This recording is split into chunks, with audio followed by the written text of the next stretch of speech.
Tala flava al whaapoponga mo tala fau mai le si ufonga le lau moa mo le nei tai au lua se fulu lima iuni lua whelua ono.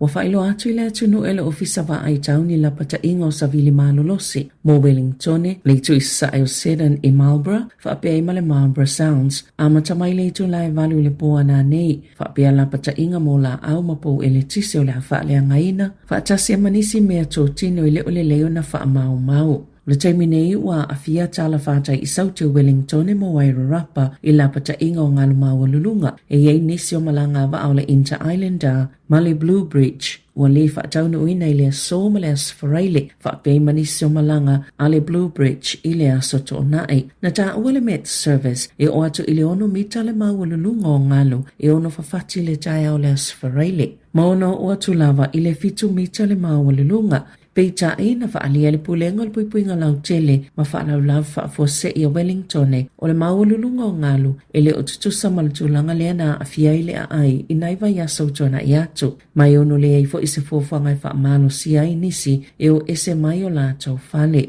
o le whautuanga le la lau whela awa inga. I ave taavale ina ia whae te taimi o wheo inga, mai te tau fo i ave taavale o na nofo sāhuni mō taimi malolo se savili. Ai mai so taavale maolulunga i be o vans, loli ma camper vans, whaapea fo i wila afi.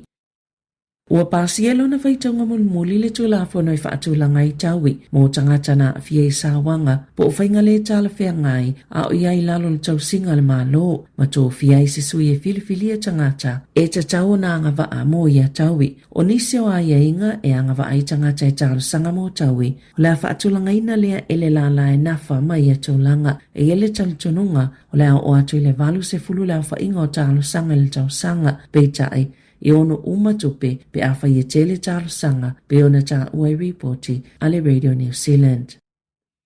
Na poto tangata o ainga o ena maaliliu ina ua pale mai na o le Pike River I whafuane o le mauta o le pale mene I Wellingtone I le asoana nafi e talo sanga I whaipole ina ia paalota e te tee I se pili o lo o ao fia ini suinga te tele. I tūla fono mo le soifua manolo ina ma le saunga le mui fale whainga luenga. Wa whaatuina le minister amta uptau I fale whainga luenga Brooke Van Velden ni suinga te te lelea tūla fono. Na awai ana Osborne ma Sonia Rockhouse o suyo ainga I eo la tau tangata na mali liu le Pike River. Whaatasi ma le whaala putuputongo uni a tangata whainga luenga I se solo I le asoana nafi. O se tau mo whainga muli lava lea e tau fia I a suinga beona folasia le minister. O wawasa mana I Winston Peters na tawa awina atu I ele talo sanga. Ua mai ona saini e tangata I to se fulu li maafi. A pasi ele pili. O le atoi lili waili tele o fai unga na fai ele to la fono I le luafis fulu lima. O le Health and Safety at Work Act. Lea na pasi e tali ele whaalavlavi le Pike River. Ele au fi bisinisi lalul to olua se fulu tangata fai ngā luenga.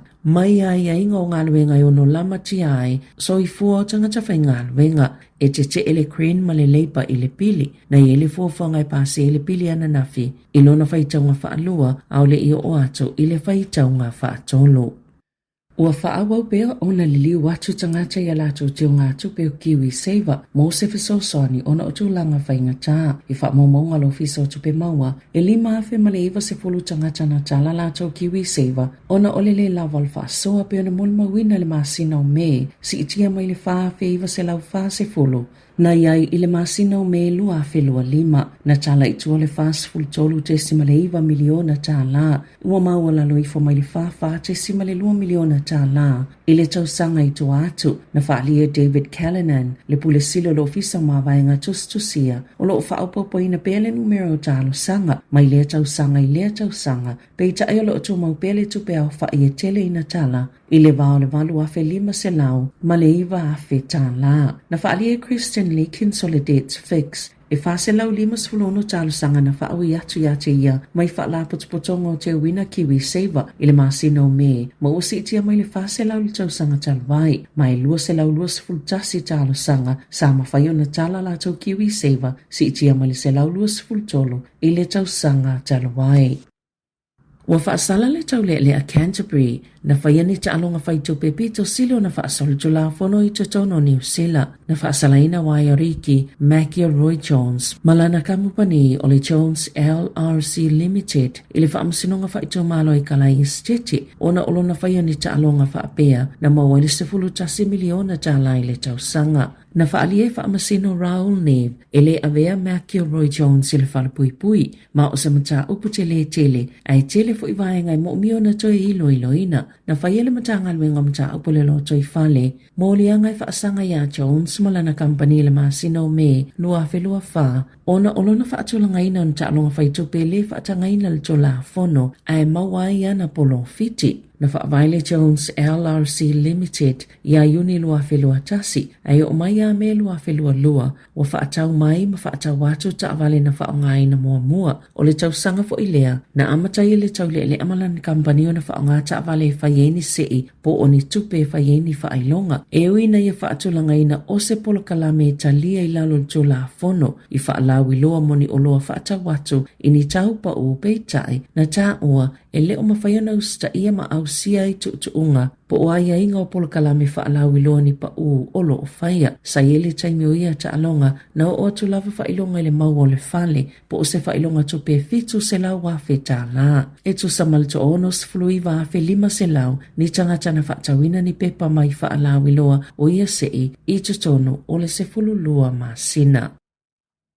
I whawhatanu sila, wa mai ase whaamasinonga i whaasanga le YouTube, o se tangi se tamai titi whaapia na whaaleanga ina le soifua malolo ina o lona mawhauwhau, ona o le YouTube, pe ona whaalia e ana lo ia i le asolua. Ele o mawhai ona whailua ina le whai unga na whaia, pe ona ta ua e lo ia, e wha au nanga e au fia i le YouTube, Instagram ale Meta, Snapchat, ma le TikTok ale ByteDance, ia na ta ua i le mata upu, o le masino i ulai e tali ei molianga o isi kampani e tolu. Na whaalia le Google e alai la lato sa upu o Jose Castaneda ua mai ona fufo le mata upu o RKC o se tama e se fulu ono tau sanga le matua mai Florida. Mana ia ta ua na amatona ia whaonga ina upeng office o ta inga ina ua whaato a valu na tau sanga na amata mai lava ona pipi i elo na mawhauwhau ma o se amionga ua le mawhai ona tuu le lava ila na moe ma afia i isi whaafi tauli o le soifua manoloina e pei o le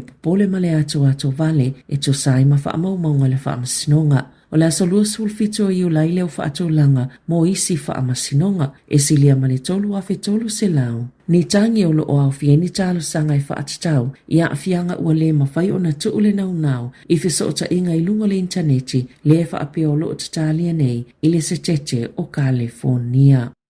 I ta alonga, e wile whaanau ngai whaasau le moana Pasifika pe tai o le mawhai lava ona o tūlanga tau tupe na te ena aloa i le asolulu e le whaala putuputongo le lakapia New Zealand ni ofo po ni talo sanga na tu ina atu ma le whaamoe e whaasau malawea e le kalapo le moana Pasifika na whaalia le NZR e wi ini ofo ni whaala putuputongo na fola to pe tai e le ise ofo e mawhaiona au sia tuunga o se tupe mo umia mo le whaangaio ingo le kalapo i se taimi umi na sauno le pule silo le lakapia New Zealand, Chris Kinraid, e whainga tā tele le whai unga ona o le tā ua o le au i le lakapia, a le Pasifika peitai, e fua lawa i le whaanaunonga au tū o le tupe whaavae. E tatau ona mausali, whaatasi ma le teimi tatau ona whaatulanga ina mai eile vai ngā tupe, ina ia mawhai ona ngāio i eile au, mō lea tau sanga. Sa ei ma le taitai o New Zealand First, Vāwa samana ia Winston Peters i le whaapotuputonga o tangata sātau mawhai e whaasao le kalapu i lona tofinga o le minista o le vai whafo. Sa ia fisosani e whaatautai whaatala noanga mamalo le Pasifika